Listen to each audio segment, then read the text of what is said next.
Hi, how are we doing, guys? Welcome to Football Daily. Today we are going to talk about the Everton versus Arsenal game last night, and also we are going to talk about Manchester United situation.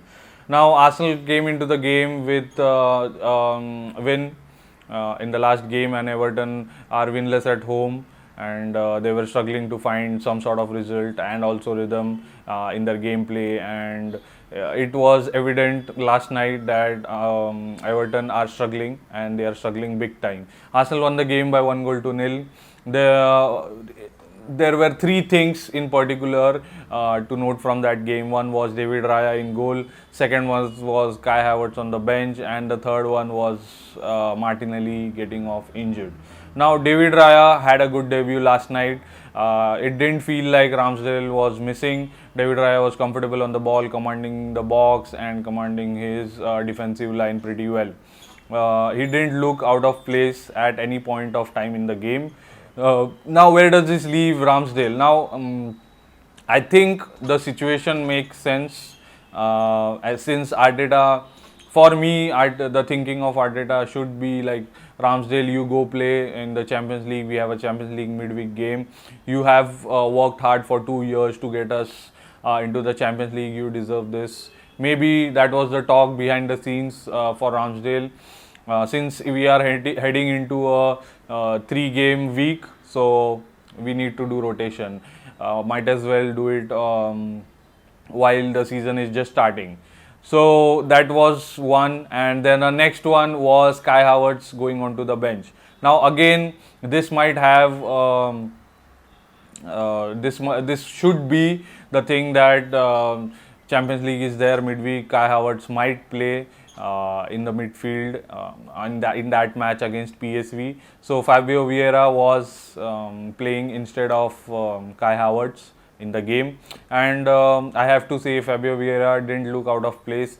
Now, for me, he is a player who has a lot of potential, but he has to come good this season, because last season we gave him a leeway since he was new into the league, and this season he has put on 3-4 kgs of weight, and he looks bulkier. He looks a Premier League player this season. So hopefully this is good thing, and Fabio Vieira can keep playing like he did last night. For me, he was the man of the match in the game, guys, because there were a lot of good things he did in the match, like the assist for the Martinelli goal, which was obviously deemed offside later on, but that was it. Then a few good crosses from midfield, from the sidelines, and for me, he was the man of the match basically. So let's hope he continues playing this way, and we will see the best of Fabio Vieira during the season.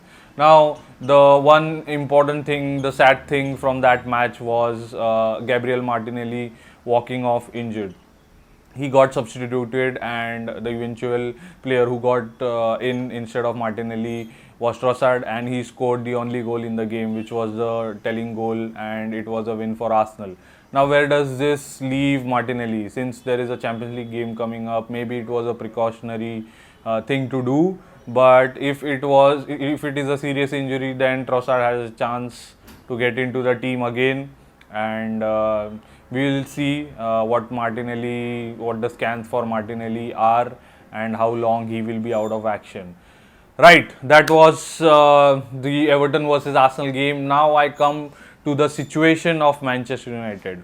Last week, Arsenal played against United at home, and we won the game. But there were two things which were telling from that game. A, Manchester United and their readiness for the season. Second is the but are the off-field things which are going on at Manchester United, like the Anthony situation, the Sancho situation. And yesterday they were playing, not yesterday, on Saturday they were playing against Brighton at home, and they lost the game by 1 goal to 3 goals conceded. Brighton scoring 3 goals at Old Trafford. That is unheard of. I have Brighton as a team, as a dark horse for this season, to sneak into the top 4 for me.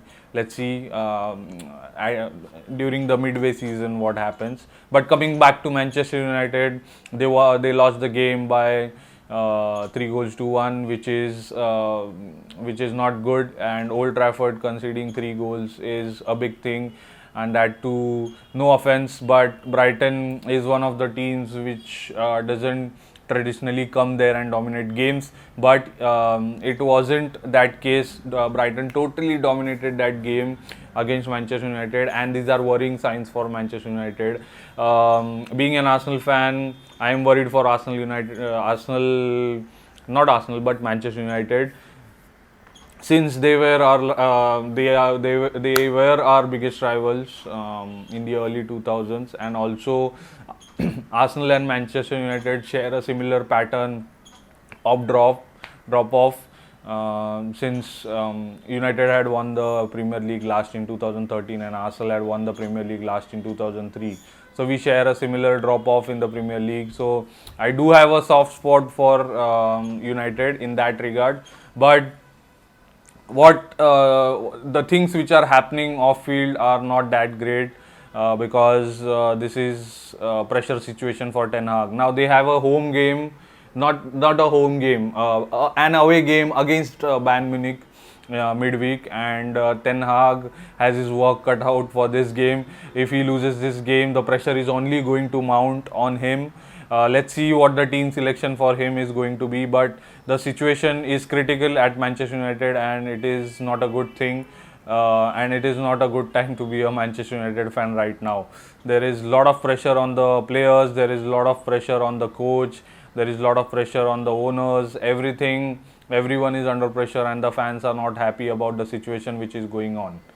Now, that is it guys for today's Football Daily.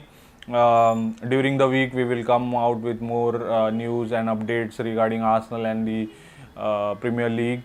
So watch out for those. If you are new around here, make sure you hit that subscribe button and stay tuned for more updates. Right, I am out of here. Bye.